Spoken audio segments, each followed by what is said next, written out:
नमस्कार, आप देख रहे हैं भाग्य चक्र और मैं हूं आपके साथ अंजलि सिंह। मेरे साथ हैं ज्योतिष आचार्य पंडित अमित पांडे जी। पंडित जी, आपका बहुत बहुत स्वागत है। जी धन्यवाद आपका। श्री यंत्र से कैसे दूर होगा आर्थिक संकट? कैसे घर में आएगी संपन्नता?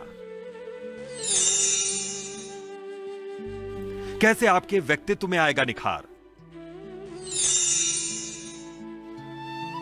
कैसे मिलेगी आपको शांति? देखिए सिर्फ भाग्य चक्र में। धन की देवी मां लक्ष्मी की कृपा प्राप्त करने के लिए श्री यंत्र की पूजा बहुत प्रभावशाली मानी गई है। कहा जाता है कि श्री यंत्र की पूजा करने से मां लक्ष्मी की विशेष कृपा प्राप्त होती है। इसलिए लोग अपने घर में श्री यंत्र की स्थापना करके पूजा और आराधना करते हैं और विधि विधान के साथ श्री यंत्र की पूजा भी की जाती है। वहां सदैव सुख संपत्ति सौभाग्य और ऐश्वर्य बना रहता है। यदि आपने अपने घर में श्री यंत्र की स्थापना की है या करने जा रहे हैं तो इससे संबंधित नियमों का पालन करना भी कुछ बेहद जरूरी है और इन बातों को ध्यान में न रखना अगर हो जाए तो श्री यंत्र पूजा करने का उचित फल प्राप्त नहीं होता है। आज हम अपने प्रोग्राम में जानेंगे कि आखिर श्री यंत्र क्या है और इसे स्थापित करने से पहले किन बातों को ध्यान में रखना चाहिए। तो चलिए अपने प्रोग्राम की शुरुआत करते हैं पंडित जी, और हमारे दर्शकों को बताइए कि श्री यंत्र अगर स्थापित करते हैं तो किन बातों का विशेष ध्यान रखना चाहिए। जी, यह विशिष्ट श्री यंत्र देवी महालक्ष्मी का स्वरूप माना जाता है। श्री यंत्र धन का अधिपति है। श्री यंत्र धन के अधिपति के साथ साथ अन्य देवी देवताओं का भी वासस्थान माना जाता है। यदि अन्य देवी देवता भी अपने साधक पर कृपालु हो जाएं तो वे भी अपने भक्तों को धन वैभव और भौतिक समृद्धि प्रदान करते ही करते हैं। साधक के जिस कार्य की सिद्धि न हो पाए, जिस कार्य की पूर्ति न हो पाए, वह अपने इष्ट देव की कृपा से उसे प्राप्त कर लेता है। कोई मनोकामना हो, कोई व्यक्ति से असंभव कार्य हो जो उसके बस में न लगता हो और जो कार्य सिर्फ दैव कृपा से होने वाला हो, वह यंत्र के पूजन से पूर्ण हो जाता है।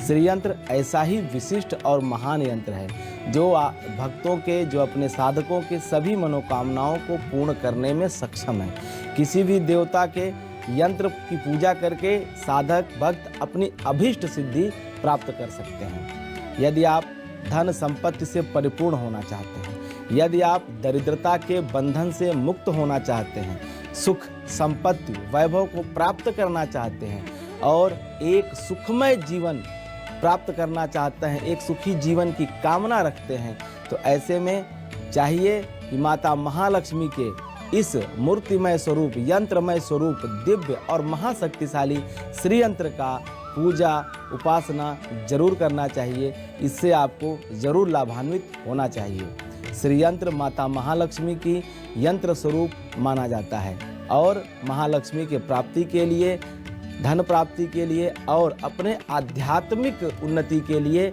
यह आध्यात्मिक उपायों में श्रेष्ठ माना जाता है श्री यंत्र का पूजन। श्री यंत्र की स्थापना से माँ महालक्ष्मी की कृपा अत्यंत सुलभ हो जाती है, अत्यंत आसान हो जाती है। मतलब जिस कार्य को करने के लिए जिस माता महालक्ष्मी की कृपा प्राप्ति में आपको कठिनाई आ रही है, आपने तमाम मंत्र जप कर लिया है, तमाम आपने पूजा पाठ के उपायों कर लिया है, लेकिन फिर भी अगर महालक्ष्मी की कृपा नहीं मिल रही है तो ऐसे में आप श्री यंत्र की स्थापना करके उस कार्य को सुलभ कर सकते हैं, आसानी से माता महालक्ष्मी की कृपा प्राप्त कर सकते हैं। जिस स्थान में श्री यंत्र की स्थापना होती है वहाँ माता महालक्ष्मी की कृपा सदैव बनी रहती है। श्री यंत्र अपने आप में स्वयं श्रेष्ठ यंत्र है, यंत्रराज है। आर्थिक उन्नति की बात हो, भौतिक सुख संपदा के लिए इससे बढ़कर कोई यंत्र नहीं है। लक्ष्मी जी को प्रसन्न करने तथा व्यापार में वृद्धि करने के लिए भी यह श्री यंत्र सर्वश्रेष्ठ साबित होता है। श्री यंत्र आर्थिक स्थिति को मजबूत करता है, ऋणों से मुक्ति प्रदान करता है और श्री यंत्र की सबसे बड़ी खासियत यह है कि यह श्री यंत्र जिस भी स्थान में रहता है, इससे निकलने वाली सकारात्मक ऊर्जा का प्रभाव यह पड़ता है कि उस निवास स्थान में उतने परिमिति में रहने वाले लोगों को दरिद्रता दूर दूर तक व्याप नहीं करती है। कहीं किसी प्रकार की दरिद्रता उस वास स्थान में आती ही नहीं है। मतलब जहाँ श्री यंत्र रहता है उससे कोसों दूर रहती है दरिद्रता, गरीबी, भुखमरी मतलब श्री यंत्र के पूजन से ही व्यक्ति धनवान और लक्ष्मीवान होता है। कई बार ऐसा माना गया कि जब माता महालक्ष्मी ने स्वर्ग का त्याग कर दिया तो स्वयं देवराज इंद्र ने पुनः अपनी स्वर्ग लक्ष्मी की प्राप्ति के लिए, राज्य लक्ष्मी की प्राप्ति के लिए इसी महान श्री यंत्र का पूजन किया। इसी यंत्र के पूजन से पुनः महालक्ष्मी प्रसन्न होकर के और पुनः स्वर्ग को जो है स्वर्ग लक्ष्मी के रूप में स्थापित होकर के और पूरे स्वर्ग की सुंदरता को बढ़ाया। फिर से वह श्रीमान हुए और इंद्र की श्री जब जाती है तो श्री यंत्र के पूजन से ही श्री वापस आती है। माता महालक्ष्मी का एक नाम श्री है और श्री से ही संबंधित होने के नाते इस यंत्र को श्री यंत्र भी कहा जाता है। श्री यंत्र हमेशा साधक के मन को प्रसन्न करने वाली होती है। मतलब जब आप साधना करते हैं, श्री यंत्र का पूजन करते हैं तो आपके पूरे शरीर में एक ऐसी तरंगें दौड़ती हैं जिससे सकारात्मक ऊर्जा का संचार होता है। मन और आत्मा दोनों प्रसन्न हो जाती है। अब दोनों जब प्रसन्न होती है और मन, बुद्धि और आत्मा का जब एकाकार होता है तो ऐसे में जो भी उसकी मनोकामना होती है, इस सृष्टि में होने वाली तमाम ऊर्जा के परिवर्तन उसके लिए सहायक सिद्ध होते हैं। उसकी मनोकामना को पूर्ण करने के लिए प्रयासरत हो जाते हैं। श्री यंत्र की स्थापना के लिए कोई दिन, नक्षत्र या मुहूर्त निश्चित है या फिर किसी भी दिन इसकी स्थापना की जा सकती है? आइए पंडित जी से जान लेते हैं। पंडित जी बताइए हमारे दर्शकों को। जी, रही बात श्री यंत्र के साधना की शुरू करने की, तो श्री यंत्र की साधना शुरू करने के लिए पूरे साल विशेष मुहूर्त होते हैं। जैसे वैशाख का महीना हो जाए, ज्येष्ठ का महीना हो जाए, कार्तिक का महीना हो जाए, अगहन, माघ का महीना हो जाए। ये महीने विशेष रूप से काफ़ी महत्व के माने जाते हैं महालक्ष्मी की उपासना की शुरुआत करने के लिए, श्री यंत्र के साधना की उपवास करने के लिए, शुरुआत करने के लिए। तो सबसे पहली बात करते हैं महीनों की, तो महीने हमने आपको बता दिए। दूसरी बात आती है तिथियों की। तो तिथियों की बात की जाए तो जो भद्रा तिथियां हैं, भद्रा कौन सी, जैसे द्वितीया है, पंचमी है, सप्तमी, तो जो भद्रा है, जो पूर्णा है, ये तिथियां जो है बहुत श्रेष्ठ मानी जाती हैं, भद्रा और पूर्णा। जैसे द्वितीया, पंचमी, सप्तमी, द्वादशी, त्रयोदशी, ये जो तिथि है विशेष रूप से पूजन के लिए, श्री यंत्र के लिए अभिष्ट मानी जाती हैं। हाँ, पक्ष की बात करें तो शुक्ल पक्ष सबसे श्रेष्ठ माना जाता है। इनके साथ साथ एक रिक्ता तिथि भी महालक्ष्मी के पूजन के लिए विशिष्ट माना जाता है, लेकिन श्री यंत्र की स्थापना के लिए कहीं कहीं कदाचित रोक की गई है। जैसे चतुर्दशी, चतुर्दशी जो है यह रिक्ता तिथि है, लेकिन इसमें माता महालक्ष्मी का पूजन किया जा सकता है शुक्ल पक्ष की चतुर्दशी को। अन्य पूजन नहीं होते, श्री यंत्र का पूजा विशेष रूप से प्रभावी हो जाता है। लेकिन जब बात स्थापना होनी चाहिए तो चतुर्दशी नहीं ग्रहण करना चाहिए, तब ग्रहण करना चाहिए पूर्णिमा। तो द्वितीया, पंचमी, सप्तमी, त्रयोदशी और पूर्णिमा, ये तिथियां विशिष्ट रूप से प्रभावी होती है। जैसा दुर्गा षष्ठी में आए चतुर्दश्या, पौर्णमस्या तथा और ललिता सहस्रनाम में भी पूर्णिमा को विशेष रूप से प्रभावी कहा गया है।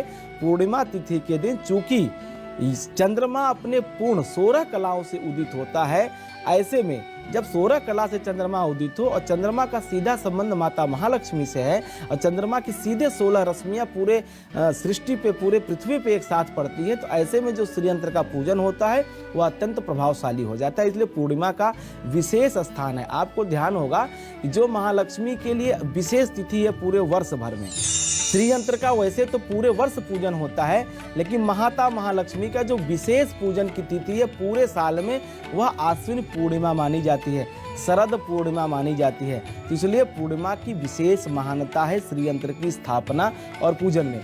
उस दिन ऐसा माना जाता है कि पूर्णिमा की रात महालक्ष्मी स्वयं हाथी पर बैठ करके पूरे संसार को धन से परिपूर्ण करती हैं, धान्य से परिपूर्ण करती हैं, संपदा से परिपूर्ण करती हैं। तो शरद पूर्णिमा की तिथि पूरे साल में विशिष्ट होती है और ऐसे में 12 पूर्णिमा आप श्री यंत्र की स्थापना पूजन के लिए चुन सकते हैं। यह तो बात हो गई तिथियों की। इसी के साथ कुछ प्रमुख नक्षत्र भी होते हैं जब आप श्री यंत्र की स्थापना कर सकते हैं, जैसे रोहिणी, पुनर्वसु, पुष्य, हस्त, उत्तरा, रेवती, ये नक्षत्र शुभ माने जाते हैं। दिन की बात करें तो बुधवार का दिन, गुरुवार का दिन और विशेष करके शुक्रवार, जो कि माता महालक्ष्मी का ही दिन माना जाता है, इसको वरीयता प्रदान की गई है।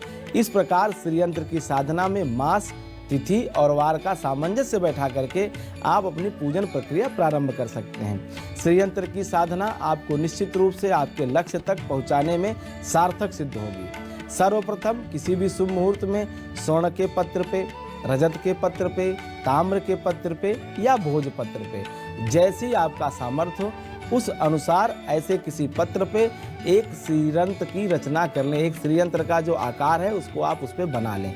इसके अलावा आजकल जो यह भौतिक दौर है तो कुर्म पीठ पे बने हुए तमाम श्रीयंत्र आपको मार्केट में आसानी से मिल जाएंगे। ये श्रीयंत्र स्फटिक के होते हैं जो कि कुर्म पीठ पे बने होंगे। अब मैं आपको यहाँ पे क्लियर कर दूं कि यह दो प्रकार से श्रीयंत्र होते हैं। एक पृष्ठ पीठ पे बना होता है जो मैंने बताया, आप चांदी के पत्र पे, सोने के पत्र पे, भोज पत्र पे, ताम्र पत्र पे जो श्रीयंत्र बनता है। लेकिन इसके साथ साथ आप कुर्म पीठ पे जो है श्रीयंत्र की पूजा भी कर सकते हैं। कुर्म पीठ मतलब जो उभरा हुआ होता है, जो संरचना ऊपर की उठती हुई आती है, सपाट नहीं तो ऊपर। ऐसे में स्फटिक का श्रीयंत्र काफ़ी आपके लिए लाभदायक सिद्ध होगा। आप श्रीयंत्र जो है स्फटिक का मार्केट से खरीद लें, आपको बनाने की भी आवश्यकता नहीं रह जाएगी। आप ऐसे में चाहे कुर्म पीठ पे और चाहे पृष्ठ पीठ पे आप श्रीयंत्र की स्थापना करें और उसका विधि विधान से पूजन करें।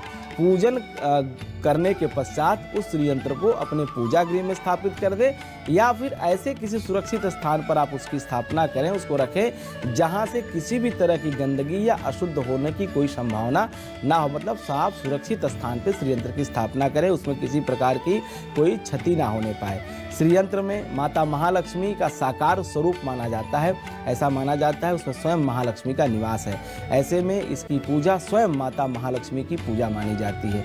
प्रयास करें कि यह यंत्र को माता महालक्ष्मी के चित्र या मूर्ति के सामने रखें या उनके साथ ही इसकी स्थापना करें। मतलब एक तरफ माता महालक्ष्मी का मूर्ति स्वरूप हो या कोई चित्र हो और सामने उसके श्रीयंत्र रखा हुआ हो, और इसकी जो शक्ति, इसकी जो ताकत हो कई गुना बढ़ जाती है।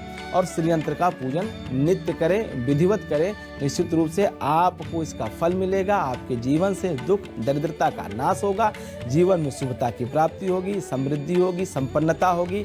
और मूर्तिमयी माता महालक्ष्मी और यंत्र स्वरूप यंत्रराज श्री जो महालक्ष्मी का निवास स्थान है, इन दोनों की कृपा से आपके घर में सब प्रकार के सुख वैभव की प्राप्ति होगी। पंडित जी, हमारे दर्शकों को बताइए कि श्री यंत्र की स्थापना किस मंत्र के साथ करनी चाहिए, और श्री यंत्र की स्थापना अगर दर्शक करना चाहते हैं तो उसका विधान क्या है, कौन से विधि विधान के साथ श्री यंत्र की स्थापना करनी चाहिए? जी देखिए, श्रीयंत्र की स्थापना के मंत्रों की बात करें तो श्रीयंत्र की स्थापना तो बहुत विधि विधान से कई बृहद रूप में भी किया जा सकता है, लेकिन मैं बहुत आसान तरीका बताता हूं कि आप स्वयं अकेले किस तरह से पूजन सामग्री जुटा करके और श्रीयंत्र की स्थापना अपने घर में कर सकते हैं। आपने सुना होगा श्री सूक्त। श्री सूक्त अर्थात माता महालक्ष्मी को प्रसन्न करने वाले 16 ऋचाएं, 16 मंत्र। इन्हीं 16 मंत्रों से आप श्रीयंत्र की स्थापना कर सकते हैं। श्री सूक्त के 16 मंत्र। श्री सूक्त का पहला मंत्र हरि ओम हिरण्यवर्णाम हरणिम सुवर्ण रजतस्रजाम। यह मंत्र माता महालक्ष्मी के ध्यान से शुरू होता है। तो श्री सूक्त के प्रथम मंत्र से लेकर के आखिरी मंत्र तक श्री सूक्त के षोडशोपचार पूजन श्री यंत्रराज का आप कर सकते हैं। ऐसे में इन मंत्रों का प्रयोग करें, इन मंत्रों को बोलते रहें और क्रमशः आप उनकी स्थापना करें। जैसे पहले आप उनको अर्घ्य, पाद्य, आचमनी दें, फिर उनका स्नान कराएं। स्नान कैसे कराना है? पहले दूध से स्नान कराएं, फिर दही से स्नान कराएं, फिर जो है शुद्ध जल से स्नान कराएं, उसके बाद पंचामृत से स्नान कराएं, फिर शुद्ध जल या गंगा जल से स्नान कराएं। इसके बाद चीनी के घोल से या चीनी का घोल अगर नहीं गन्ने के रस से, दो में से किसी से भी आप श्रीयंत्रराज का स्नान कराएं। स्नान विशेष रूप से महत्व रखता है किसी भी यंत्र के, किसी भी देवी देवता के स्थापना में। तो प्रयास करिए कि 10 विध स्नान हो। 10 विध नहीं है तो ये जो मैंने 5 चीज़ें बताएं, इससे जरूर आप श्रीयंत्र को स्नान कराएं। स्नान कराने के पश्चात घी का भी प्रयोग करें। घी से भी स्नान कराने के पश्चात उसे शुद्ध जल से पूरे श्रीयंत्र को साफ कर लें, उसको पोंछ लें। उसके बाद आप उसे आसन पे रख दें। आसन पे रखने के पश्चात आप उसे वस्त्र श्रीयंत्र को समर्पित करें। वस्त्र में रक्षा सूत्र और वस्त्र समर्पित करने के पश्चात आप धूप, दीप, नैवेद्य, सुगंधित पदार्थ और फूलों की माला, दिव्य प्रकार की तैयार की गई मिठाइयाँ, अपने घर में या अपने हाथ से बनाई हुई खीर का भोग आप जरूर लगाएं महालक्ष्मी को। क्योंकि माता महालक्ष्मी को खीर अति प्रिय मानी जाती है और खीर का भोग रखने वाले कभी जीवन में अन्न के अभाव को नहीं झेलते हैं। मतलब उनके घर में अन्नपूर्णा माता का सदैव वास रहता है और माता महालक्ष्मी की प्रीति, माता महालक्ष्मी की कृपा प्राप्त होती है। देवी देवताओं के अनेक तरह के कवच वर्णित है। मैं श्रीयंत्र का जो इतना पूजा विधान आपको बता रहा हूँ, मैं यह श्रीयंत्र का इतना महत्व क्यों बता रहा हूँ, इसके पूजा का इतना लाभ क्यों बता रहा हूँ और किस तरह से इस पूजा के प्रमाण को सिद्ध करने के लिए क्या शास्त्रों में उदाहरण दिए गए हैं, वो मैं आपको बताता हूँ। उदाहरण के लिए आप ये जानिए कि सबसे जो अच्छा कवच माना जाता है, वैसे हर देवी देवता कवच है, नारायण कवच है, शिव कवच है, तमाम कवच है, लेकिन जो सबसे श्रेष्ठ कवच माना जाता है वह दुर्गा सप्तशती का चंडी कवच है। जो दुर्गा सप्तशती में वर्णित है, जो दुर्गा पाठ करते हैं वह चंडी कवच का पाठ जरूर करते हैं। जैसे चंडी कवच को इसलिए महान माना जाता है कि उसमें तमाम शरीर के अंग उपांगों की रक्षा की बात की गई है। जैसे अगर उदाहरण के लिए देखें तो आँख की बात की जाती है, जीव के वाणी की रक्षा की बात की जाती है, तालू की बात की जाती है, बालों तक की बात की गई है रक्षा के लिए, और सबसे बड़ी बात चरित्र की रक्षा की प्रार्थना माता से की जाती है चंडी कवच में। सभी अंगों की सुरक्षा के लिए भी आगे कवच में शरीर में रहे जो है योगों की बात हो, या शरीर में जो उपस्थित चक्र है, या शरीर में होने वाली जो पंचवायु है, पान अपान वायु, उदान वायु, समान वायु, ये तमाम जो वायु है उनकी भी बात की गई। सतगुण हो, रजगुण हो, तम गुण हो, या रसों की बात हो, गंध की प्रकृति हो, या लक्ष्मी की रक्षा की बात हो, अपने धन की रक्षा की बात हो, विद्या की भी सुरक्षा का समावेश इस चंडी कवच में किया गया है। जिस प्रकार सभी कवचों में चंडी पाठ को श्रेष्ठ माना जाता है, उसी प्रकार से सभी देवताओं के, सभी देवियों के यंत्रों में श्री यंत्र को सर्वश्रेष्ठ यंत्र माना गया है। इसी कारण से इस श्री यंत्र को यंत्र शिरोमणि कहा जाता है। यह यंत्र आज के दिन में आपके लिए बहुत लाभकारी सिद्ध हो सकता है, जब इस भौतिकतावादी शरीर में कहीं न कहीं हर इंसान आर्थिक संकट से गुजर रहा है। तो ऐसे में आप इस श्री यंत्र के सामने बैठ करके इसका विधि विधान से पूजन करके और एक दिव्य देसी घी का दीपक जला करके और श्री यंत्र स्वरूप में माता महालक्ष्मी का पूजन करें, श्री सूक्त का पाठ करें, लक्ष्मी सूक्त का पाठ करें, तो निश्चित रूप से आपके ऊपर माता महालक्ष्मी की कृपा होगी। जो पूजन होता है, पूजन के कारण से जो सकारात्मक ऊर्जा उत्पन्न होती है, इस वातावरण में जो अणु परमाणु में हलचल पैदा होती है श्री यंत्र के पूजन के पश्चात, वह एक प्रकार का कहीं न कहीं यंत्र से उत्पन्न होने वाली ऊर्जा होती है। और ऋषि मुनियों ने ऐसी ही दिव्य दृष्टि से संशोधन करके अपने अन्यान्य स्रोतों को खोज करके इस यंत्र का निर्माण किया था, जिसे आप श्री यंत्र करते हैं। इसका पूजन आपकी मनोकामना पूर्ण करने में सहायक सिद्ध होगी। हो सके तो शरद पूर्णिमा के दिन श्री यंत्र की स्थापना करें, या नवरात्र की अष्टमी, नवमी, दशमी के दिन स्थापना करें। नहीं तो आप जो है किसी भी पंचमी, सप्तमी, द्वादशी, द्वितीया और पूर्णिमा के तिथियों में श्री यंत्र की स्थापना करके माता महालक्ष्मी के प्रीति के निमित्त, माता महालक्ष्मी की कृपा प्राप्त करने हेतु श्री यंत्र का पूजन आरंभ करें। निश्चित रूप से श्री यंत्र के पूजन से आपके ऊपर माता महालक्ष्मी की कृपा जरूर होगी। तो पंडित जी ने बताया कि श्री यंत्र की अगर स्थापना करनी है तो विधि विधान क्या है, लेकिन अगर श्री यंत्र की स्थापना करनी है तो 7 कोड़ों का विशेष महत्व क्या है, पंडित जी ये भी हमारे दर्शकों को बताइए। श्री यंत्र की संरचना एक दिव्य संरचना है। एक यंत्र ऐसे नहीं है कुछ भी खाई आड़ा पड़ा पाई खरीदी, ऐसे श्री यंत्र की रचना नहीं हुई। यह एक ऋषि मुनियों द्वारा शुद्ध रूप से ध्यान लगा करके खोजी गई एक यंत्र की संरचना है। और यह कहीं न कहीं आप देखेंगे तो इसकी एक अपनी वैज्ञानिकता सिद्ध होती है। श्री यंत्र 7 त्रिकोणों से निर्मित और मध्य बिंदु के त्रिकोण के अंदर देखेंगे तो चतुर्दिक अष्टकोण बने हुए हैं। उसके बाद 10 कोणों का निर्माण होता है, सबसे ऊपर चतुर्दश कोण। ये श्री यंत्र के निर्माण की एक पूरी प्रक्रिया है, पूरी एक वैज्ञानिकता है। श्री यंत्र के चतुर्दिक 3 परिधियां खींची गई, जिसे आप बाह्य आवरण कहते हैं। और बाह्य पूजा, अंग पूजा में इसकी भी पूजा की जाती है। और हर कोण में, हर परिधि में किसी न किसी देवता का वास माना जाता है। और इसमें 3 शक्तियों का, ये जो 3 परिधि है, 3 शक्तियों का प्रतीक है। इसके नीचे 16 पद्म दल होते हैं, 16 कमल के दल बने हुए, उनकी पंखुड़ियां बनी हुई। इन 16 पद्म दल के भीतर अष्टदल का निर्माण किया गया है, जो कि अष्टलक्ष्मी का परिचायक है। चाहे जो है राज्य लक्ष्मी हो, धन लक्ष्मी हो, वैभव लक्ष्मी, तो ये अष्टलक्ष्मी का परिचायक माना जाता है अष्टदल। अष्टदल के भीतर चतुर्दश त्रिकोण का निर्माण होता है, ये चतुर्दश शक्तियों की परिचायक है। तथा इसके भीतर 10 त्रिकोण स्पष्ट देखे जा सकते हैं, जो 10 संपत्ति संपदा के प्रतीक माने जाते हैं। 10 त्रिकोण के भीतर अष्ट त्रिकोण निर्माण होता है, जो अष्ट देवियों के सूचक माने जाते हैं। इसके भीतर त्रिकोण होते हैं, जो माता महालक्ष्मी त्रिकोण से उत्पन्न माना जाता है, चूंकि ये त्रिकोण ही शक्ति को उत्पन्न करता है। इस लक्ष्मी त्रिकोण के भीतर एक बिंदु निर्मित होता है, और बिंदु दिव्य शक्ति, आदि शक्ति, परम शक्ति का सूचक माना जाता है। जो हमारे यहाँ शाक्त कोटि के साधक हैं वो जानते हैं कि इस बिंदु से ही सृष्टि का निर्माण हुआ है, इस बिंदु में ही पूरी सृष्टि समाई हुई है, और साधक इसी बिंदु पर स्वर्ण सिंहासनारूढ़ भगवती महालक्ष्मी की कल्पना करते हैं। ये मानते हैं ये बिंदु स्वरूपा ही स्वयं आदि शक्ति है, परम शक्ति है, महाशक्ति है, जिससे इस बिंदु से ही बिंदु फैलते फैलते पूरी सृष्टि का निर्माण हुआ। चाहे आज जो भी सत रज तम, ये जो तीनों गुण से रची हुई जो त्रिआयामी जो यह सृष्टि है, ये कहीं न कहीं उस बिंदु के ही जो है विस्तार से इस पूरी सृष्टि का निर्माण हुआ है, और वही बिंदु यह महाशक्ति है, जहाँ स्वयं आद्या शक्ति माता महालक्ष्मी आद्या लक्ष्मी के स्वरूप में निवास करती हैं। इस प्रकार से श्रीयंत्र के 2816 शक्तियाँ अथवा देवियों का सूचक है, और इसी श्रीयंत्र के पूजा इन सारी शक्तियों की समग्र पूजा मानी जाती है। श्रीयंत्र का रूप ज्यामिति होता है, इसकी संरचना में बिंदु, त्रिकोण या त्रिभुज, वृत्त, अष्टकमल का प्रयोग किया जाता है।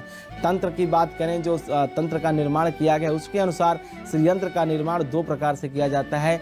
एक अंदर की बिंदु से शुरू करके बाहर की ओर सृष्टि क्रिया का निर्माण कहलाता है, और दूसरा बाहर के वृत्त से शुरू करके अंदर की ओर जो संहार की क्रिया का निर्माण कहलाता है।